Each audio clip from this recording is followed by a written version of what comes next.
Lourdes Cruz y muchos otros hermanos. Vamos a leer el versículo número 4. Dice: oh almas adúlteras, ¿no sabéis que la amistad del mundo es enemistad contra Dios? Cualquiera pues que quiera ser amigo del mundo se constituye enemigo de Dios. Vamos a... Estuvimos hablando en el estudio pasado con respecto a lo que es el adulterio espiritual. Eso fue una parte. Vamos a darle un poco de extensión a lo que es esta palabra, esta frase, este tema del adulterio espiritual. Dentro de lo que hemos estado enseñando en los penúltimos versículos, estuvimos, o más bien Santiago nos ha estado explicando de las intrigas, de las actitudes que por supuesto estaban siempre latentes en ese pueblo a quien dirige esta carta. A quien se dirige es a la iglesia, por supuesto. Es a ese cuerpo de Cristo a quien Santiago pues hace ver que dice que hay codicias, hay ambiciones, hay envidias, hay celos dentro, por supuesto, de este grupo de personas redimidas. Y además de esto dice: si no tenéis, ardéis en celo y hasta matáis. Estas actitudes que menciona Santiago acá, pudiera pensarse, hermanos, como ya lo he venido diciendo, que es algo como que no es una palabra hacia la iglesia, porque ya hemos dicho que a veces tenemos la idea que ya al estar en Cristo, bueno, todas las falencias de lo que es estas cosas del pasado ya terminaron. Pero no es así, de acuerdo a lo que leemos acá. Y lo podemos ver en cualquier otra escritura, y vamos a ver las conductas de gente, de pueblo que le ha pertenecido a Dios, que siempre sus corazones vagan, que sus corazones siempre siguen arraigados en asuntos que específicamente son del mundo. Israel, por decir algo, Israel siempre, aun siendo ese pueblo de Dios, lo vemos como se aleja, como se idolatra en los asuntos que, bueno, le rodeaban. El Señor siempre estuvo señalándole a Israel, y claro que la iglesia no es la excepción. También nosotros, como iglesia, en este caso ya, también tenemos estas tremendas debilidades, falencias que van cautivando la vida del creyente y no lo dejan desarrollarse. Por ejemplo, acá ya entrando a lo que es la idea de este versículo número 4, Santiago condena prácticamente el amor desordenado por las cosas de la vida, por las cosas de este mundo. Es fuerte Santiago en condenar esto. ¿Y por qué lo condena? ¿Y por qué lo ataca? Porque el enamorarse, el no desligarse de lo que es todos estos aspectos que deambulan dentro de este sistema del mundo, Santiago lo determina y lo clasifica como un adulterio espiritual. Por eso es que para entender siempre la Biblia tenemos que ver el contexto. En este caso, lo que viene de arriba o también lo que sigue abajo de esa escritura. Santiago viene hablando de la iglesia, de esas situaciones que dentro de ella se dan pleitos, codicias, celos, y que si no tenéis estas cosas, dice, hasta matáis por ello.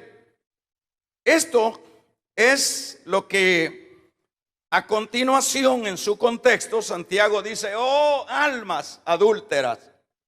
No se está refiriendo al mundo, se está refiriendo a la iglesia del Señor, a los redimidos del Señor. Por eso es que hasta con exclamación dice: oh almas adúlteras, no sabéis. Luego dice que la amistad que no sabéis, dice que la amistad del mundo es enemistad contra Dios. Esto es un hecho que es así, hermanos. Siempre debemos de saber los creyentes, porque hay que irnos ya involucrando. Santiago se está dirigiendo a una iglesia universal, por supuesto, evangélica, creyente.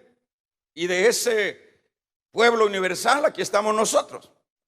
Entonces, en este caso, Dios lo que quiere es que no le pongamos el corazón a estas cosas que son las que siguen todavía destruyendo al mundo, el mundo externo. Y por supuesto, no se escapa la iglesia por ir, hermanos, todavía coaligado a ello.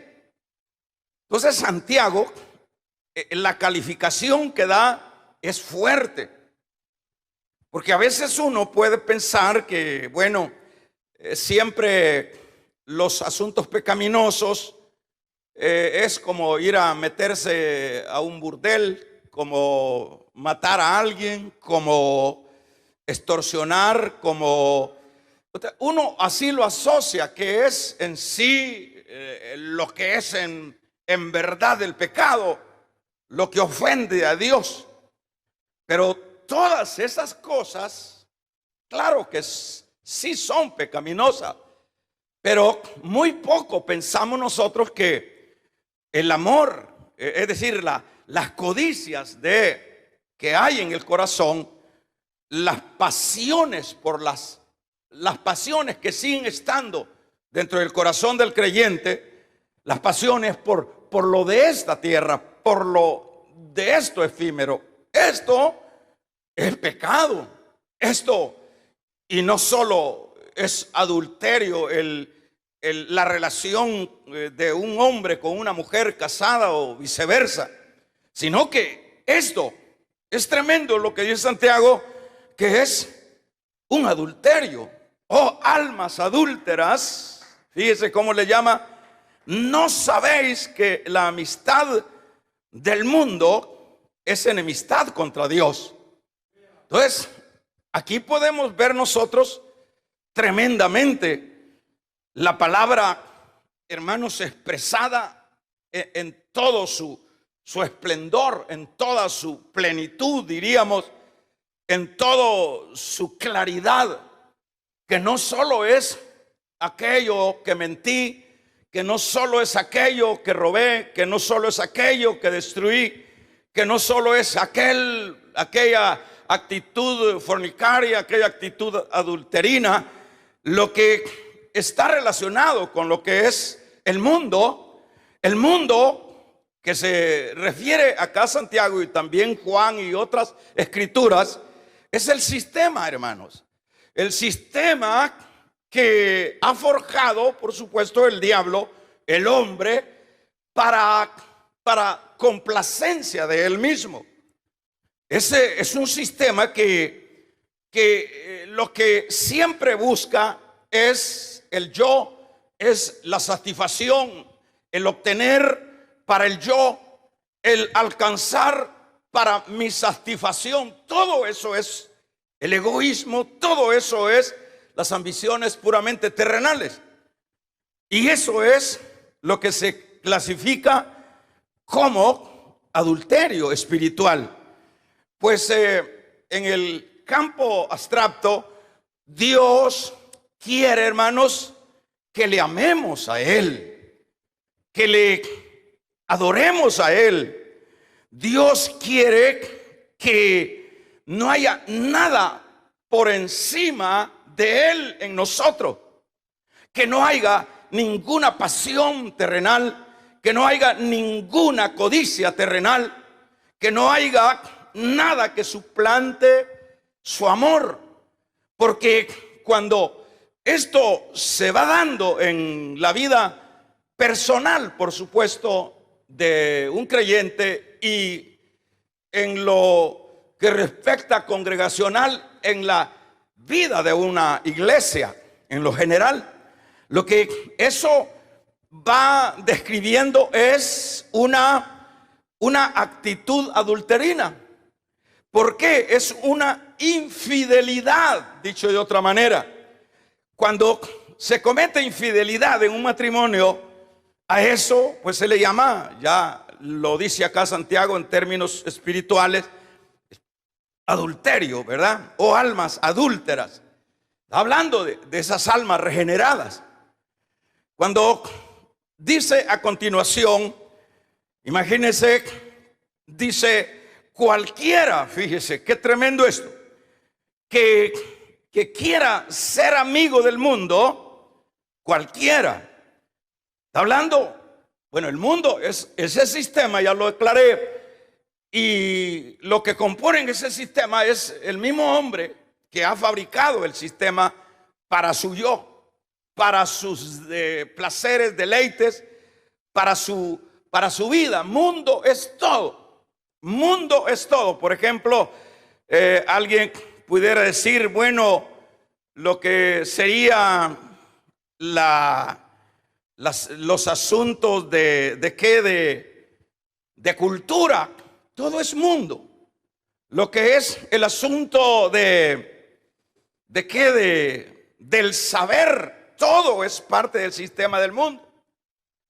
Pero el problema es que, por ejemplo, lo que es el cultivar o el saber, el llegar a forjarse en el saber humano, diríamos, eso es viable, pero el asunto siempre es que eso que se logra en los aspectos puramente académicos, eso suplante a Dios.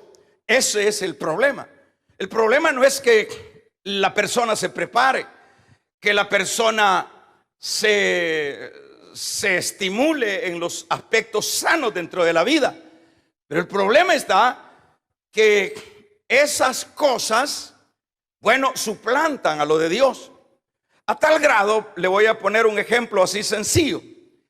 Casi que la mayoría de personas, de individuos que logran cultivar, hermanos, su mente en filosofía, en todos esos aspectos de ilustración mental, todas las personas son las que menos probabilidades tienen de poder ser sensibles a lo de Dios. ¿Por qué tienen menos probabilidades el que logra fortunas en esta tierra? El que logra lo intelectual de una manera baja o alta. ¿Por qué es que tienen menos probabilidades? Porque esos logros que ofrece el mundo, o esos aspectos que ofrece el mundo, cuando los alcanza el individuo, oiga bien esto, eso entonces suplanta lo de Dios. Y ahí está el problema. El problema no está en el saber. El problema está de que eso ya impide, pues usted no va a ver en las iglesias científicos, usted no va a ver en la iglesia, diríamos, personas de poder económico. Muy poco, usted no va a ver mucho en la iglesia personas en el campo de la política. No, y claro que sí. Si usted dirá, bueno, aquí en nuestro país casi que la mayoría de políticos son creyentes. Había que ver de qué tipo de creyentes, porque ahora, el mismo sistema comercializa lo de Dios y todos se etiquetan, cristianos, hasta partidos de nombre cristiano, ahí van, pero echando mano. Pero el punto es, ¿dónde están esos, como diríamos, esos dignatarios que vemos nosotros allá en el campo de los reyes de Israel? ¿Dónde están esos reyes que temían a Dios, que no daban un paso si no consultaban a Dios? Un David, por decir algo. ¿Dónde están ahora en estos tiempos? ¿Dónde están? No hay. ¿Por qué? Porque el sistema ha suplantado lo de Dios. El sistema, por ejemplo, usted se recuerda que Josafat eran reyes, y no eran reyes aguacateros, eran reyes, hermanos, que Dios los había puesto y les había dado, porque Dios los pone. Dios pone a las autoridades que hay en todos los países. Allá me dice, bueno, ¿y por qué salió un Hitler? Bueno, Dios lo puso, pero no le dijo que fuera un diablo, ¿verdad? Eso ya es decisión de cada persona. Pero cuando hablamos de Josafat tiene el gobierno y viene y se enfrenta a situaciones de guerra. Ellos no daban un paso si no estaba primero Dios en esa estrategia de guerra. Salomón, al principio de su vida, era un hombre que dependía de Dios. Pero usted ve en qué vino a terminar Salomón. Por último, el sistema se lo comió, el sistema lo anuló, y así viene siendo. Pero dije que tanto la opulencia, el saber y todas esas cosas vienen siendo como trampas últimamente si uno no tiene la capacidad de poder, manejar el éxito. Porque el éxito no está mal. El asunto es que la mayoría no podemos manejar el éxito. Luego tenemos una cosita, ya nos enfermamos. Luego nos suman el salario y ya ahí decimos, bueno, ahora ya puedo comprar hasta mi avioneta, ahora sí ya puedo comprar mi casa y todo eso. Y sucesivamente el sistema del mundo, todo eso es un sistema que atrae, que va poniendo codicia en el creyente.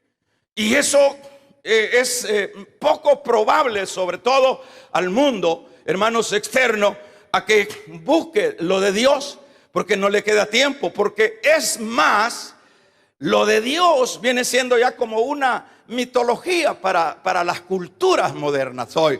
Lo de Dios ya viene siendo un asunto desfasado, viene siendo un asunto para cierto grupo de personas, pero no para mí, dice el científico, pero no para mí, dice el ateo, a tal grado que el sistema, el saber, los logros no les permiten acercarse a lo que es la verdad, a lo que es en sí la vida, en lo que es en sí el todo.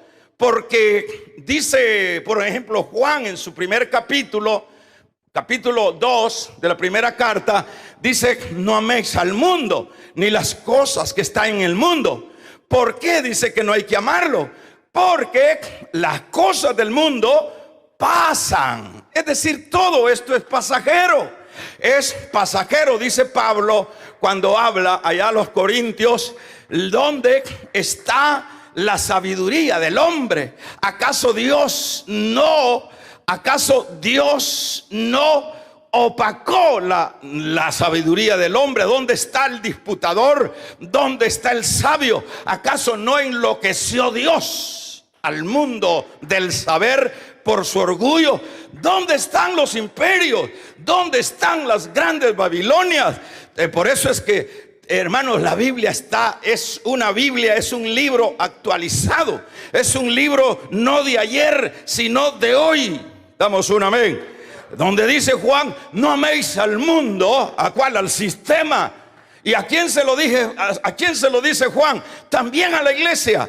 No améis al mundo ni las cosas que están en el mundo. Es decir, no codiciéis, porque cuando alguien está codiciando, igual es una persona que ama eso que codicia, eso que Dios no le ha dado, pero que él quiere tenerlo. Y eso se vuelve una idolatría, porque si Dios no se lo ha dado, es porque no quiere Dios, porque le va a hacer daño.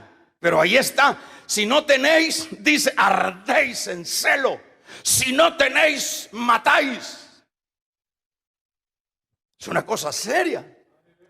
Es una cosa seria lo que Santiago está desnudando acá a la iglesia del Señor. Entonces, ese sistema, por eso es que, hermanos, nosotros puede decir uno, y se ha dicho, bueno, entonces, ¿cómo hacemos para vivir en esta tierra? Usted y yo podemos vivir, claro, y eso es lo que estamos haciendo. El problema es que nos convirtamos en adulterinos espirituales. El problema es que las cosas por esas que ardemos, yo quiero una casa, yo quiero 2 casas, yo quiero 3 casas, yo quiero acá, yo quiero allá, yo quiero 4 carros, yo quiero este de marca, yo quiero este otro, y estamos ardiendo por aquello. ¿Sabe qué es eso? Eso es amar esas cosas efímeras. Y nosotros, el Señor nos está diciendo: no los obtenga. La cosa es que cuando obtenemos esas cosas, hermanos, eso suplanta lo de Dios. Eso se vuelve el ídolo. El ídolo. Mi casa es el ídolo. Mi familia es el que vale más que Dios. Mis hijos están por sobre de Dios. Todo eso es idolatría. Ni la mujer, ni la esposa, ni el marido, ni los hijos, ni el carro, ni la casa, ni la cuenta en el banco, ni las riquezas, ni la sabiduría, ni la intelectualidad puede estar por encima de lo de Dios. Dios tiene que estar arriba, arriba.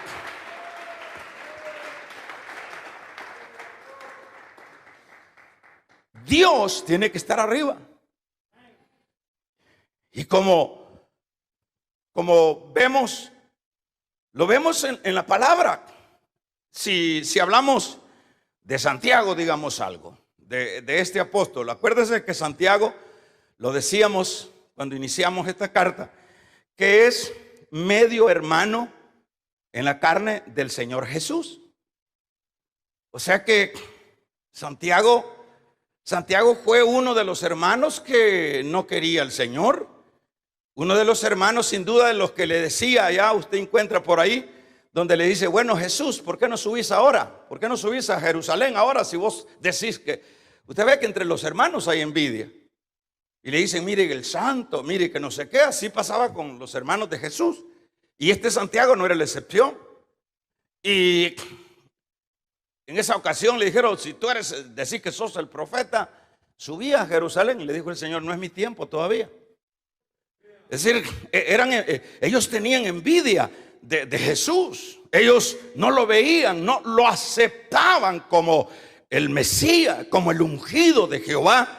Pero, hermanos, como el Señor, y eso decíamos en uno de los estudios que hemos dado ya hace algún tiempo atrás del mismo Santiago, decíamos que eso es lo bueno, que si nuestras familias no han aceptado al Señor y no quieren aceptarlo cuando les predicamos la palabra, que sea nuestro testimonio. el testimonio, esa palabra, por un lado, ¿qué pasó con Santiago? Esa palabra que el Señor le decía, yo soy el Mesías, y sus obras mostraban que era el Mesías, y su testimonio. Por último, cuando el Señor fue levantado, Santiago empezó a amarrar cabos y dijo, es Dios mío, si mi hermano era el Mesías. Y por eso es que este hombre, vamos a regalarle una ofrenda de palmas al Dios de la gloria. Por eso es que este hombre se levanta de esta manera y va no anda con paños tibios ni con medias tintas para la iglesia. Es alguien fuerte. Imagínense. Para decírselo de esta manera, cristianos adúlteros. No, pero yo solo mi mujer tengo. No, yo no le soy infiel a mi mujer. Pero hay que ver. Fíjese que a veces el adulterio puede venir por causa de la familia. Si yo estoy suplantando mi compromiso con Dios por causa de la familia, todo es un equilibrio. No es que uno va a correr o a descuidar a la familia. No, todo es un engranaje que camine todo de la mejor manera. Entonces, pero cuando yo me inclino a la familia,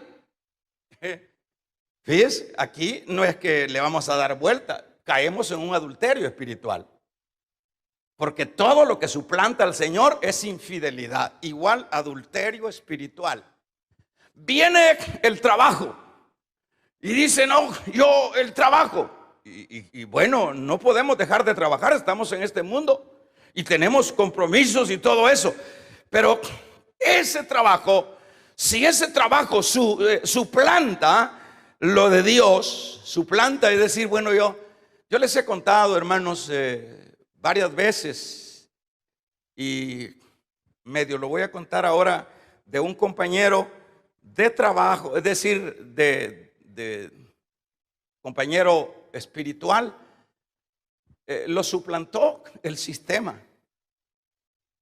Yo les he dicho que con él empezamos a servir y era tan bonito para predicar ese hermano, y era tan entregado y amaba tanto la obra de Dios, que cuando no había dinero, él sacaba el dinero. Aquí está el dinero.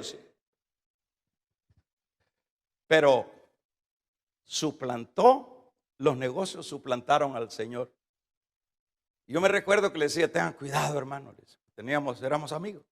Tengan cuidado, hermano, su privilegio, hermano. Tengan cuidado, hermano. No, si yo y ese es siempre lo común de uno. No, hermano, si yo ya soy, ya tengo madurez y ya puedo y todo eso.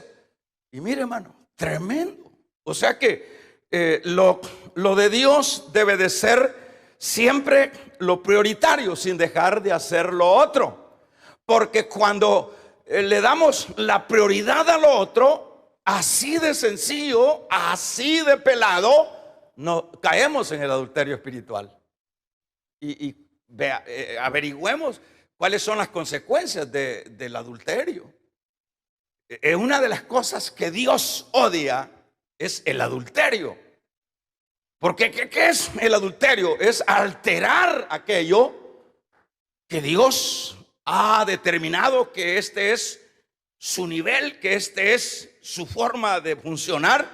Entonces, alterar eso es lo que más odia Dios. Dios odia el adulterio. A Israel se lo dijo muchas veces. Israel se lo expresó de diferentes maneras, con profetas diferentes, unos más bravos que otros. Pero Israel no entendía. Israel no entendió.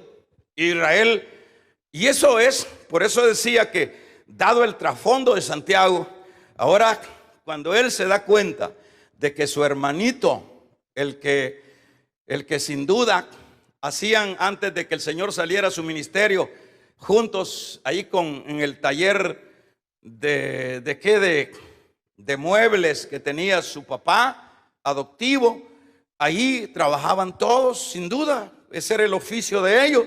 Y saber que ese hermano que hacía cajitas bonitas, que hacía chineros, que hacía mesas, era el nada menos el Rey de Reyes y el Señor de Señores. Saber que ese era el Mesías. Y ahora dice Santiago, no puede ser. Y esa es la razón por la cual en este caso ya Santiago no anda por las orillas. Santiago va, hermanos, al meollo. Santiago va a lo efectivo. Santiago va al grano.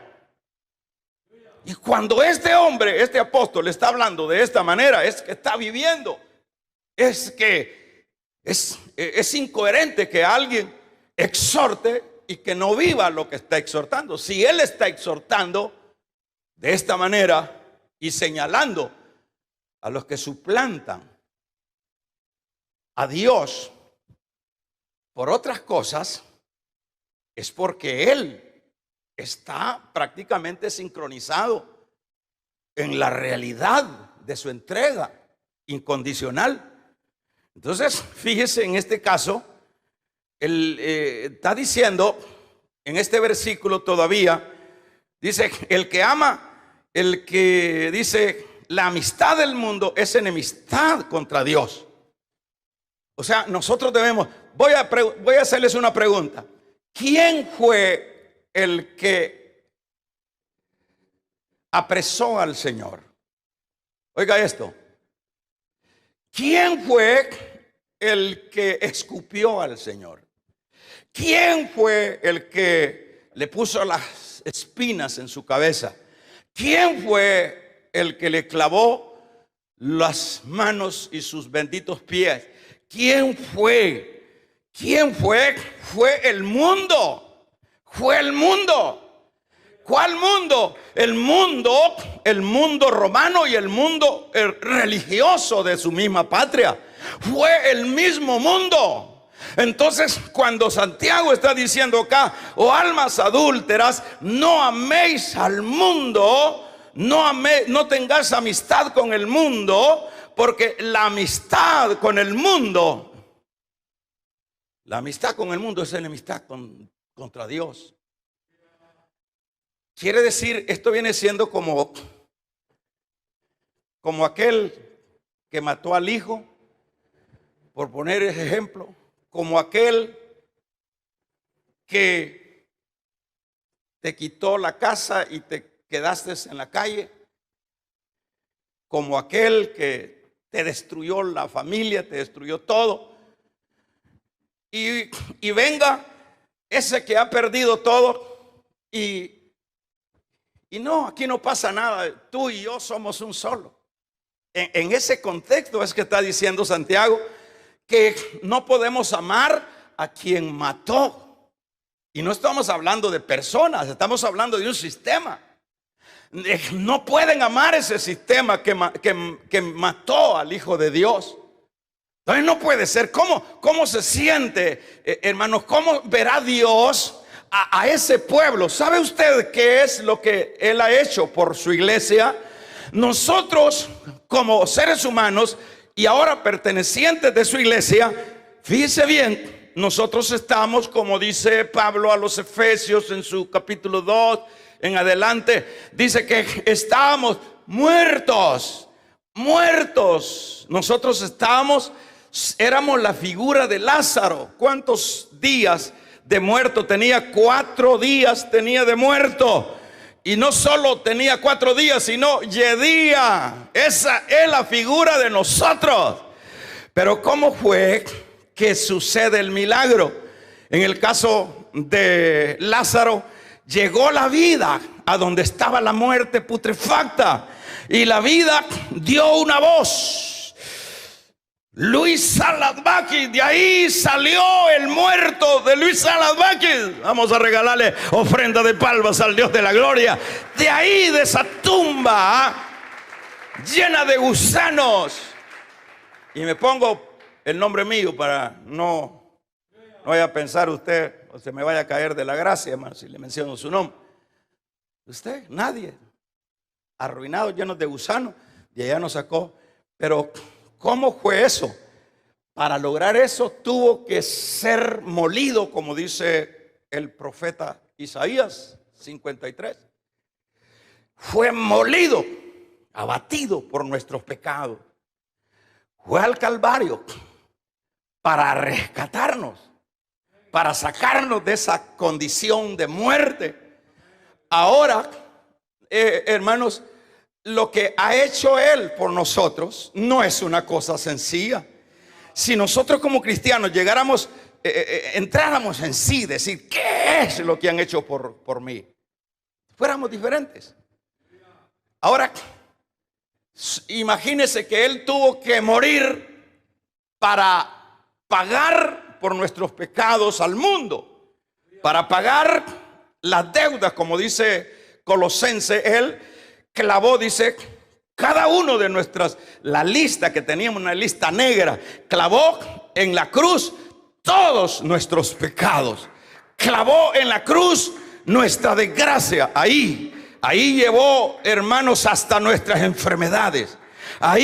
Ahora, eso fue lo cruel que hizo el mundo, pero surgió de bendición para nosotros, porque de esa angustia, de ese dolor, fue el resultado. Es lo que dice en Juan: si la semilla no cae a tierra y muere, no puede dar fruto. Ahí murió la semilla.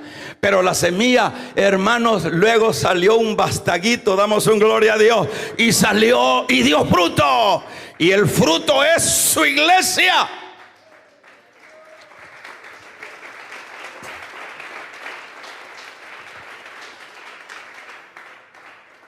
Ahora, ¿qué sucede cuando, habiendo hecho tanto, ahora nosotros estamos de cachetes embarrados con el mundo, con el sistema?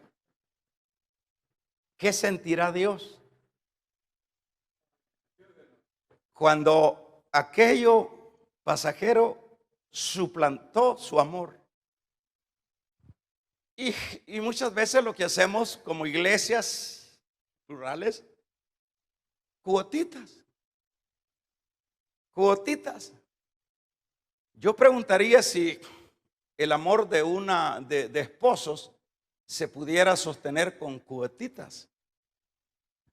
Usted ve que, por ejemplo, no es todo, ¿verdad? Por lo menos si el esposo se va para otro país, yo no me gusta casarme con el país del norte, con otro país se va a buscar la vida. Y por allá halló supuestamente la vida, es decir, halló trabajo, y luego le manda a la amada, le mandan los primeros meses, le manda su pistillo, ahí viene el chequecito, ahí viene el murior, y ahí viene. Pero el problema es que la doña o el don lo que necesita es ver, tocar, experimentar ese afecto. No es por teléfono, no es con remesa. ¿Y en qué vienen a terminar? En que se destruye ese matrimonio. Casi que eso sucede siempre. Entonces, ¿cómo podrá estar Dios? Imagínense, aunque Dios en su misericordia sigue siendo el Dios fiel. Ahora, ¿qué sentirá Dios cuando todo lo que ha invertido y viene la iglesia y se hace cherada del mundo? Se hace amigaza del mundo, del sistema. No, hombre, cuando me quede tiempo. No, hombre, cuando se pueda. Adulterio espiritual. Vamos a regalarle ofrenda de palmas al Dios de la gloria. Adulterio espiritual. La codicia es una forma de idolatría. Significa que, decíamos, deseamos intensamente lo que Dios no nos quiere dar. Si Dios no nos ha dado lo que no tenemos, es porque no nos quiere dar, porque nos va a hacer daño. Amén.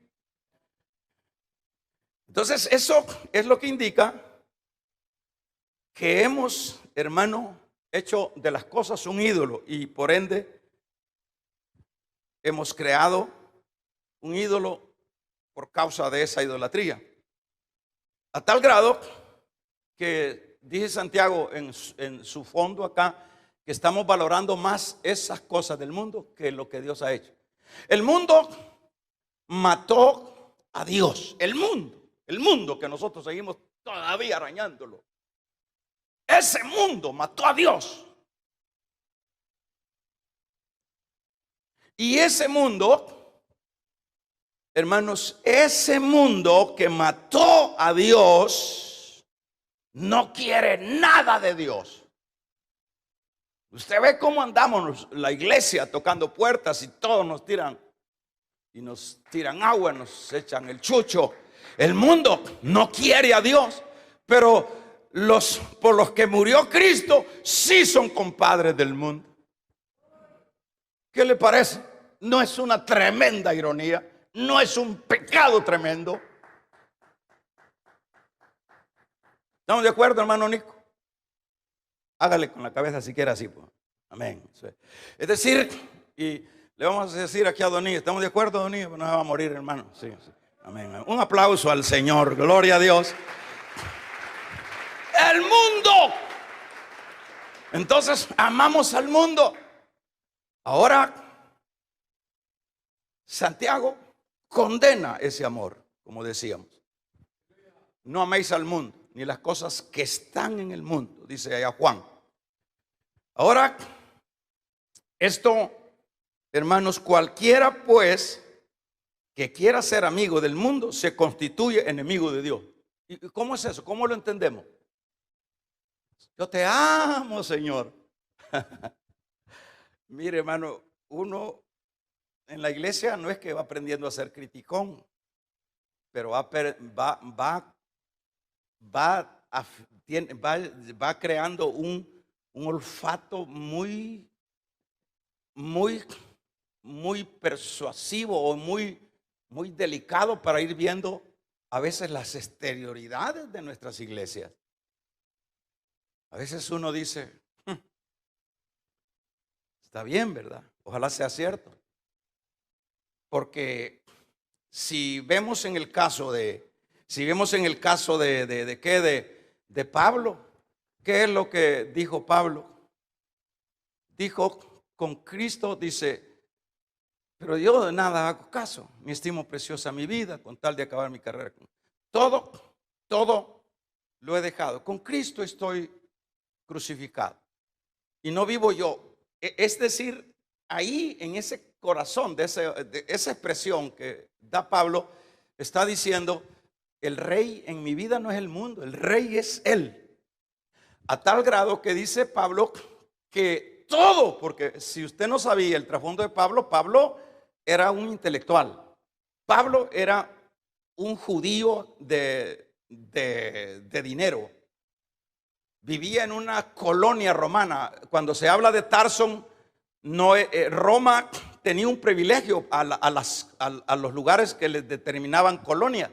Eran independientes, aun cuando el imperio, así como parecido a Puerto Rico, ellos eran libres del imperio, pero gozaban de los privilegios del imperio. Ahí estaban las mejores bibliotecas, las mejores universidades, ahí estaba la mejor cultura, ahí llegaban los mejores, los grandes aristócratas a conocer ese lugar. Ahí se crió. Pablo no se crió por allá en un barranco, y de ahí lo mandaron a estudiar a los pies de Gamaliel. Y eso es lo que dice él, hermano, que todo eso que parecía gloria, lo considero estiércol, dice una versión, por el eminente conocimiento de Cristo, el cual me amó.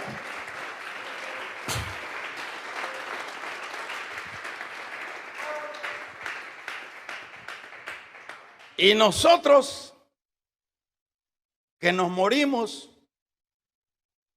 por lo menos hay hermanas que se van a las huelgas y si se bajan un poquito, que no andar enseñando mucho el músculo ahí, se caen de la gracia. O sea, no estamos dispuestos a dar nada. Pero ese hombre dice, lo he considerado toda esa gloria, todo ese bagaje del mundo, por el eminente conocimiento de Cristo, el cual me amó. ¿Cómo se sentiría el Señor? ¿Cómo se siente una esposa o un esposo cuando el esposo es fiel? Cuando la esposa es fiel, vamos a regalarle ofrenda de palma al Dios de la gloria. ¿Cómo se siente Dios cuando hay un creyente fiel y no un creyente adulterino? se siente satisfecho. Y es acá donde dice que se constituye enemigo de Dios. Entonces cuando decimos, Dios, mira, ayúdame, mira Dios, si somos enemigos. Fíjense que ahí es el trasfondo donde uno a veces dice uno, voy a ayunar, voy a orar. Pero hay que saber ayunar, hermanos, hay que saber orar, hay que saber entender la Biblia, que si es que la leemos. Es decir, no podemos estar diciendo que la casa va a ser guardada y está llena de pólvora. En un momento a otro va a reventar aquello. Entonces tenemos que limpiar la casa. Tenemos que ser coherentes. Amén, amén. Tenemos que ser coherentes. No tiene que suplantarle nada, hermanos, al trono de Dios que está en nuestros corazones. Y eso usted lo toma, por lo menos esta palabra sencilla, usted lo toma o usted lo bota. Eso no es problema. Hermanos, uno llega a acostumbrarse como pastor de predicar la palabra. Aquí no se trata de que hay que predicarle a este para que este se quede. No, hay que predicar la palabra. La palabra es la que, hermanos, nos da la radiografía de nuestra condición espiritual. Y cuando el enfermo es consciente y dice, yo soy ese enfermo, busca la gracia de Dios, pide la misericordia de Dios. Pero si el enfermo no le hace caso, no dice, bueno, entonces aquí, si uno fíjese qué cosa que hay que analizar. Hagamos un resumen. ¿Cuánta prioridad le damos nosotros al Señor? O se lo voy a poner de esta manera. A veces nosotros hablamos de la 10ª parte de lo económico como el diezmo. ¿Cuál es el diezmo que le damos nosotros de tiempo a Dios? ¿Cuál es el tiempo? Si la vida determina que 70 años son la vida del hombre, había que ver cuánto le servimos, cuánto nos apasionamos. Todo eso cuenta como muestra de alguien fiel a su amado. Entonces es de como decir, porque de lo contrario hay una incoherencia, que somos enemigos. Y entonces, ¿en qué quedamos? Bueno, en lo que quedamos es que por eso es que está la palabra.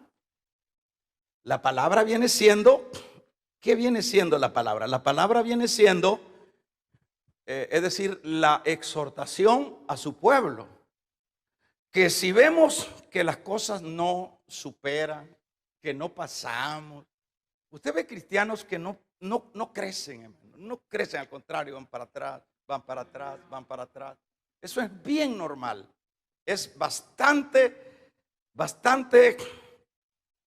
visto y muy poco visto la persona que va hacia la perfección. Son muy pocos. La mayoría, todo es una llamada de tusa casi. Y luego, ¿y qué le pasa a usted, hermano? Es que fíjese que es muy largo, y que fíjese que es muy noche, y que fíjese que no me dejan, y fíjese que los hijos, y fíjese que puse un negocito ahí, y de qué voy a comer, pues. Y empieza, hermanos, a buscar un montón de excusas, pero el problema es que caemos en enemistad. Y entonces nos vamos acabando la vida supuestamente siendo amigos, pero con nuestros hechos siendo enemigos. Ahí lo dice claro. Porque el que se hace amigo del mundo se constituye enemigo de Dios. Ahora, ¿qué es lo que necesitamos? Por ejemplo, dice Lucas, o el Señor en Lucas dice, mirad también nosotros mismos, mirad por vosotros mismos, que vuestros corazones no se carguen de glotonería, de embriaguez y de los afanes de esta vida, y venga de repente aquel día. O sea, nosotros tenemos que estar en la jugada. Nosotros tenemos que estar, que el día que nos sorprende ese día, que debemos de estar, hermanos, aunque tal vez no preparados, pero por lo menos con la lámpara, con aceite. Porque cuando llegó el Señor en aquella noche, todos no estaban preparados, pero unas se habían preparado antes y le habían metido aceitillo a la lámpara. Las otras cristianitas, no. Esas pensaban que con la nada más sí somos del grupo de las madrinas del novio. Ahora, ¿qué dice Romanos capítulo número 12?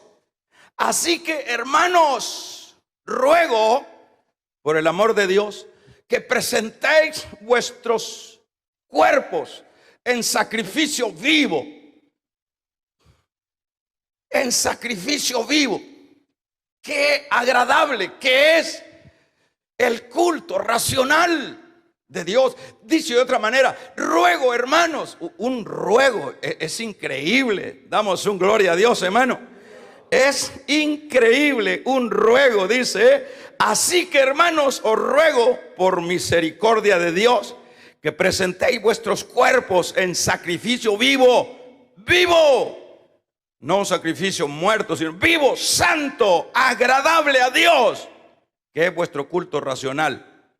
Y a continuación dice, no os conforméis a este siglo, sino transformaos por medio de la renovación de vuestro entendimiento, para que comprobéis cuál sea la buena voluntad de Dios, agradable y perfecta.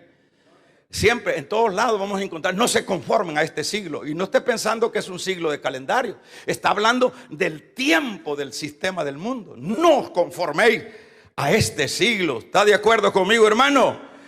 Cuando Pablo habla a los de Colosa, en su capítulo 3, verso 2, dice, poned la mirada en las cosas de arriba y no en las de abajo.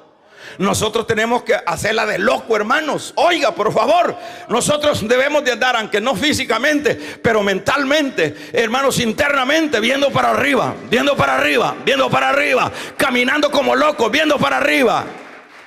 Eso es lo que dice, poner la mirada en las cosas de arriba. No ponga la mirada en esa cosa, en esa otra cosa, en esa otra cosa, porque eso me hace adúltero espiritual. Ponga las cosas arriba, la mirada arriba. Dice, cuando habla la carta de Tito 2:12, dice, enseñándonos que renunciando a la impiedad y a los deseos mundanos, vivamos en este siglo sobria, justa y reposadamente. Eso es para nosotros, porque es la única manera como hermanitos preciosos. Ustedes son preciosos todos, maravillosos para Dios. Esa es la única manera como nosotros vamos a ser una iglesia o un creyente fiel.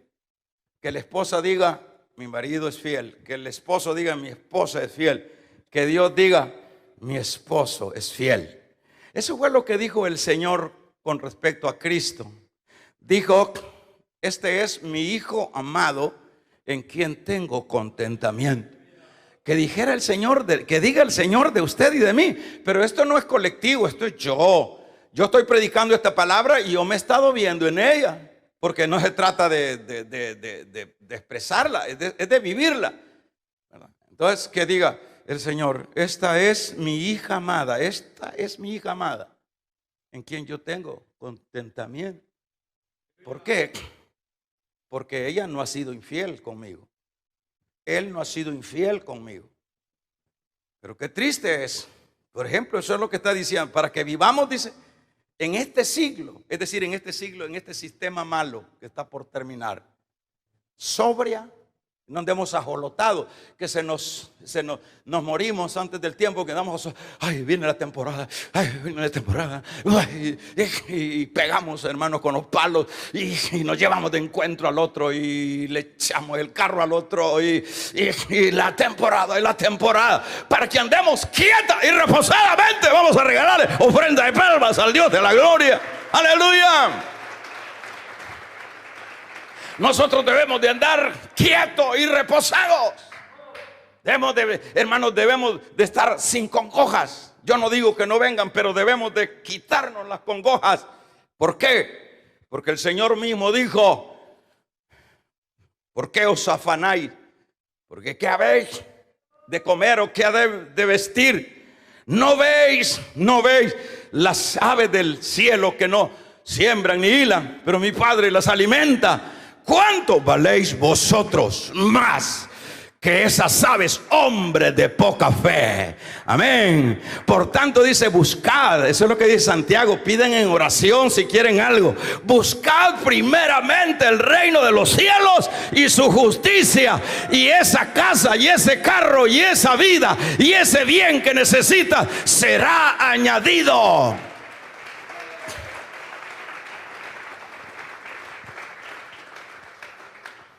Adulterio espiritual,